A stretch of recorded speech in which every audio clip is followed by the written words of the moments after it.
الحمد لله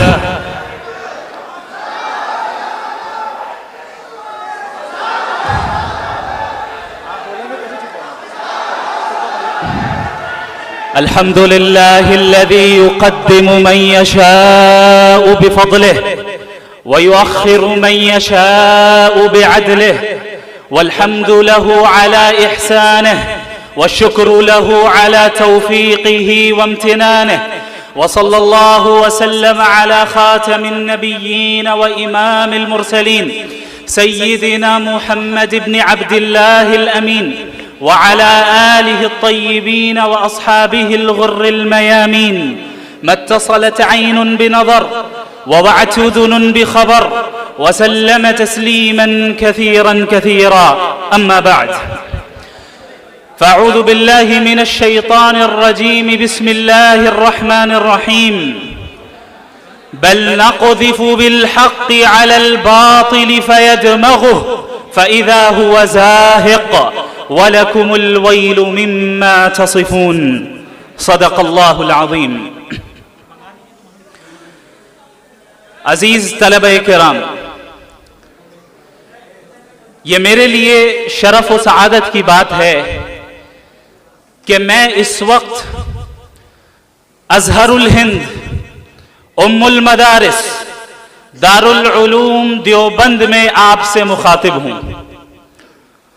اللہ رب العالمین کا فضل و کرم ہے آپ تمام طلباء کے اوپر بھی کہ آپ حضرات کو اس ادارے میں علوم شرعیہ حاصل کرنے کا اس نے موقع عطا کیا. یہ وہ ادارہ ہے جو فکر نانوتوی کا حامل ہے، اور فکر نانوتوی کے حاملین وہ ہیں جنہوں نے دنیا کے مختلف ممالک میں رہ کر انسانی زندگی کے ہر شعبے میں دین اسلام کی اشاعت اور دفاع کا خدمت انجام دی اور ابھی بھی دے رہے ہیں. اللہ رب العالمین نے محمد الرسول اللہ صلی اللہ علیہ وسلم کے ذریعے جو پیغام اور جو تعلیم پوری امت کو دی ہے، بلکہ پوری انسانیت کو دی ہے، وہ تعلیم یہ ہے کہ ہم اور آپ ایک بامقصد زندگی گزاریں اور ہمارے ہر کام کے پیچھے مقصد ہو. یہی وجہ ہے کہ جب ہم اپنے اسلاف کی زندگی کو دیکھتے ہیں تو ان کے کاموں کے پیچھے ہمیں متعدد حکمتیں نظر آتی ہیں، اور ہمیں یہ معلوم چلتا ہے کہ ان کے ہر کام کے پیچھے ایک مقصد ہوا کرتا تھا. اور وہ مقصد کیا تھا؟ وہ مقصد صحیح معنی میں یہ تھا کہ ہم اللہ کو راضی کرنے والے بن جائیں، ہم اللہ کی معرفت حاصل کرنے والے بن جائیں، اور اللہ کو راضی کر کے جنت کو حاصل کریں، اور اس کے دین کا دفاع کریں، اور اس کی حفاظت کریں، اور اس کی نشر و اشاعت کریں. یہی وجہ ہے کہ ہمارے اسلاف نے اس بات پر زور دیا کہ ہمارے اندر نافعیت پیدا ہو.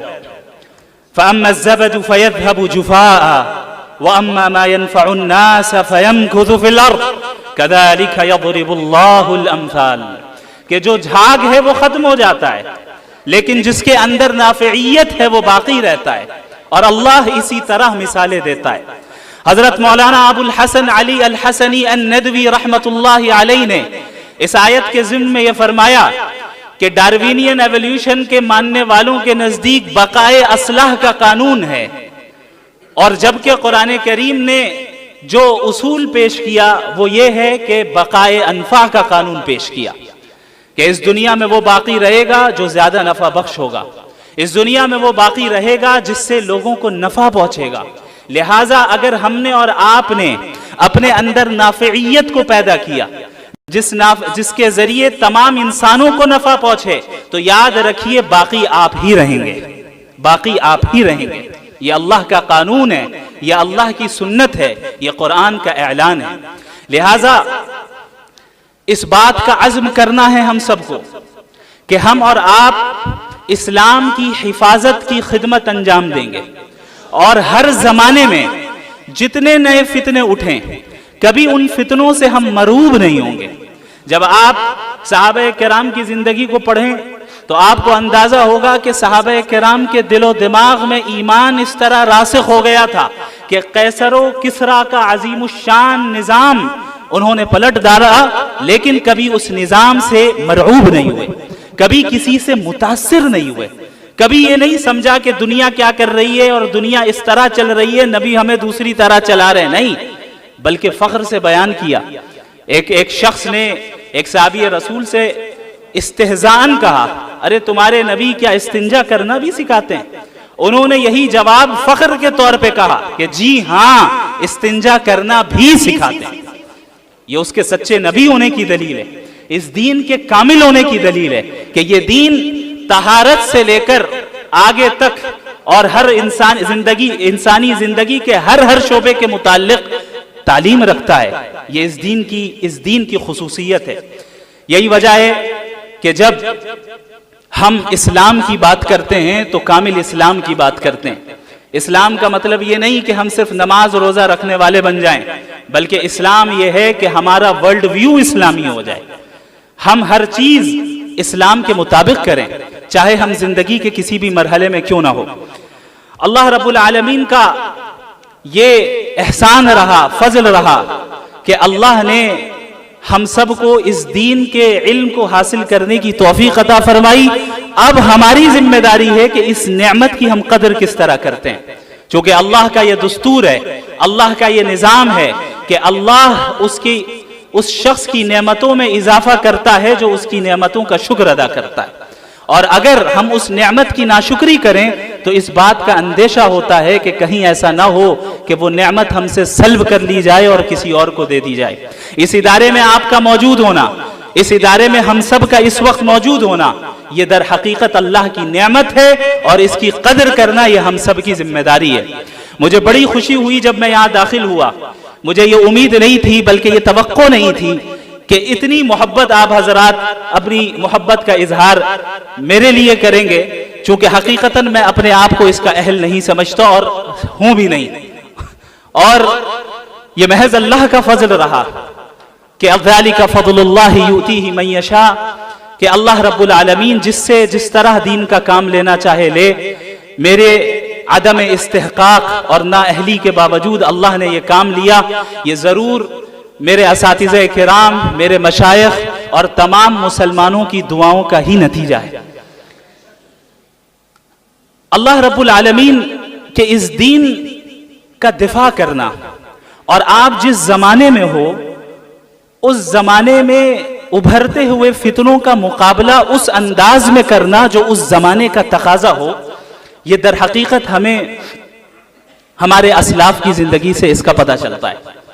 آپ اللہ کے نبی صلی اللہ علیہ وسلم کے زمانے سے لے کر ہمارے زمانے تک آ جائیں اور پوری تاریخ اسلامی کو آپ دیکھیں کہ امت مسلمہ کس طرح نشیب و فراز سے گزری ہے، اور یہ در حقیقت اللہ کا پلان ہے۔ کوئی قوم اگر نشیب و فراز سے نہیں گزرے تو اس کی صلاحیتیں کبھی پختہ نہیں ہو سکتی، اور اس کی صلاحیتیں کبھی قائم اور دائم نہیں رہ سکتی۔ اگر یہ امت نشیب و فراز سے گزری ہے اور ابھی بھی گزر رہی ہے تو کسی بھی طرح مایوسی کا شکار نہیں ہونا ہے، بلکہ اس کو اللہ کا نظام تربیت، اللہ کے نظام تربیت کا حصہ سمجھنا ہے۔ اور یہی وجہ ہے کہ اللہ نے قرآن کریم میں یہ حکم فرمایا کہ یا ایھا الذین آمنوا اصبروا وصابروا ورابطوا واتقوا اللہ، اے وہ لوگ ایمان لے آئے، صبر کرو، کام کرو۔ صرف یہ نہیں کیا کہ صبر بلکہ کرنا ہے اور کرنا ہے۔ ہر شخص اور مصابرہ کا تعلق اجتماعیت سے ہے، یعنی خود بھی صابر بننا ہے اور صبر کی فضا کو عام کرنا ہے، حوصلہ پیدا کرنے والے کلمات کو عام کرنا ہے، حوصلہ شکن الفاظ نہیں کہنے ہیں، ہمیں ایک دوسرے کا تعاون کرنا ہے۔ ورابطوا، اور محاذ پر ڈٹے رہو، مورچوں پر ڈٹے رہو، کبھی باطل سے متاثر نہ ہو۔ یہ نہ دیکھو کہ تمہارے پاس اسباب کی کمی ہے، تعداد کی کمی ہے، یہ دیکھو کہ تم کس رب کے ماننے والے ہو۔ وہ رب قادر مطلق ہے، وہ رب جب چاہے گا جیسا چاہے گا، جس سے چاہے گا ویسا کام لے گا۔ اس رب سے استعانت کرو، اس رب سے مدد طلب کرو، اور اس بات پر ڈٹے رہو کہ محمد الرسول اللہ صلی اللہ علیہ وسلم کی تعلیمات کے مطابق ہی ہم زندگی گزاریں گے اور اسی دین اسلام پر ہی مریں گے، اس کے علاوہ کسی اور نظام پر نہیں مریں گے۔ ایک دوسرا پیغام جو میں آج اس مبارک مقام سے دینا چاہتا ہوں، وہ پیغام بہت اہم ہے۔ یہ پیغام صرف آپ کے لیے نہیں بلکہ ہمارے ملک کے تمام ان طلباء کے لیے ہے جو کسی بھی ادارے میں علوم شرعیہ کو حاصل کر رہے ہیں۔ یاد رکھیں، اس دین کا جو تصور ہے وہ امت کا تصور ہے۔ ہمارا اور آپ کا جو تعلق ہے وہ امت کا تعلق ہے۔ ہم سب کو ان تمام چیزوں سے اجتناب کرنا ہے جن کے ذریعے امت میں کسی بھی طرح تفرقہ ہو اور انتشار پھیلے۔ اب کسی بھی طرح کی عصبیت ہمارے اندر نہ آئے۔ اللہ کے نبی صلی اللہ علیہ وسلم کی جب بعثت ہوئی تو الگ الگ قسم کی عصبیتیں موجود تھیں۔ اللہ کے نبی صلی اللہ علیہ وسلم نے ان تمام عصبیتوں کو ختم کیا، چونکہ وہ عصبیتیں امت کو اور انسانوں کو متحد ہونے سے روکتی تھیں، اور سب کو کلمہ توحید پر نبی نے متحد کیا۔ اوس اور خزرج، آپ حضرات مجھ سے زیادہ جانتے ہیں کہ یثرب میں یہ جو دو قبیلے تھے آپس میں کس طرح لڑتے تھے، آپس میں ایک دوسرے کے خلاف کس طرح سازشیں کرتے تھے، لیکن اللہ کے نبی صلی اللہ علیہ وسلم نے قبائلی عصبیت کو ختم کیا اور کلمہ توحید پر ساری امت کو اور اہل یثرب کو متحد کیا۔ یہ اس بات کا پیغام ہے کہ دیکھ لو، ہمارے مزاج میں اختلاف تو ہو سکتا ہے، جزوی چیزوں میں اختلاف ہو سکتا ہے، لیکن عقیدے اور اصول میں ہم سب متفق ہیں۔ لہٰذا یہ چیز میں کھل کر کہنا چاہوں گا تمام لوگوں سے جو یہاں موجود ہیں اور ان طلباء سے بھی جو کسی بھی ادارے سے تعلق رکھتے ہیں، ایک نئی قسم کی وبا عام ہے، وہ وبا ہے ادارے کی عصبیت۔ ادارے کی عصبیت، اور اس عصبیت کی بنیاد میں بھی، اس عصبیت کی بنیاد پر ہمارے درمیان انتشار ہو رہا ہے۔ میں یہاں پر چاہتا ہوں کہ ہم سب اس بات کا اعلان کریں کہ ہم اور آپ ایک ہیں، ہم مختلف نہیں ہیں۔ ہم یہ نہ دیکھیں کون ندوی ہے، کون قاسمی ہے، کون مظاہری ہے، بلکہ اس بات کا اعلان کریں کہ ہم ندوی قاسمی عصبیت کی دیوار کو آج ہی منہدم کرتے ہیں۔ ندوہ اور دیوبند ایک ہی ہے، ندوہ اور دیوبند کا مقصد ایک ہی ہے، وہ مقصد اللہ کے دین کی حفاظت اور اس کی اشاعت ہے۔ طریقہ کار میں اختلاف ہو سکتا ہے، جزئیات میں اختلاف ہو سکتا ہے، اور یہ اس امت کی خوبی ہے، اسے تسلیم کرنا ہے۔ اللہ رب العالمین سے میں دعا گو ہوں کہ آپ تمام حضرات کو جزائے خیر عطا فرمائے۔ یہ آپ حضرات کی دعاؤں کا نتیجہ ہے کہ جو کچھ بھی اللہ نے کل ٹوٹی پھوٹی باتیں میری زبان سے کہلوا دی، محض اس کا فضل ہے، اور اس کے بعد آپ حضرات کی دعائیں۔ اور میں ایک چیز اور بتاؤں کہ اس ڈیبیٹ اور مناظرے کو جو انجام دیا ہم نے، اس کی آخری تیاری اسی سرزمین دیوبند میں ہوئی الحمدللہ، اور جو بھی ہمیں کامیابی حاصل ہوئی اللہ کا فضل، آپ حضرات کی دعائیں، اور بالخصوص حضرت مفتی یاسر ندیم الواجدی دامت برکاتہم العالیہ کی توجہ ہے خاص اور ان کی تربیت کا نتیجہ رہا کہ ہم اس مرحلے سے کامیابی کے ساتھ گزر گئے۔ حضرت مولانا رحمہ اللہ حفظہ اللہ تعالی، رحمہ اللہ لغوی اعتبار سے کہنا صحیح ہے، اللہ ہم سب پر رحم کرے، ہم سب پر رحم فرمائے۔ حضرت مولانا حفظہ اللہ تعالی سے میں نے، جو ہمارے وہ شخص تھے جن کے ساتھ مناظرہ ہوا، جب میں نے یہ ارادہ کیا کہ انہیں اس مناظرے کی دعوت دینی چاہیے، تو سب سے پہلے میں نے جنہیں فون کیا وہ مفتی صاحب تھے، اور مفتی یاسر ندیم الواجدی صاحب سے میں نے مشورہ کیا اور ان سے پوچھا کہ حضرت آپ کی کیا رائے ہے، کیا یہ قدم اٹھانا چاہیے یا نہیں؟ حضرت نے ہمت افزائی کی اور اجازت دی کہ آپ ضرور یہ کام کریں، انشاءاللہ خیر ہوگا۔ اور اس وقت سے لے کر ابھی تک مسلسل حضرت نے میرا تعاون کیا اور میری مدد کی۔ جو فکر میں ندوۃ العلماء سے لے کر آیا تھا کہ مغربی تہذیب کے خلاف کام کرنا ہے، اور حضرت مولانا ابو الحسن علی ندوی رحمہ اللہ کی تحریروں سے جو فکر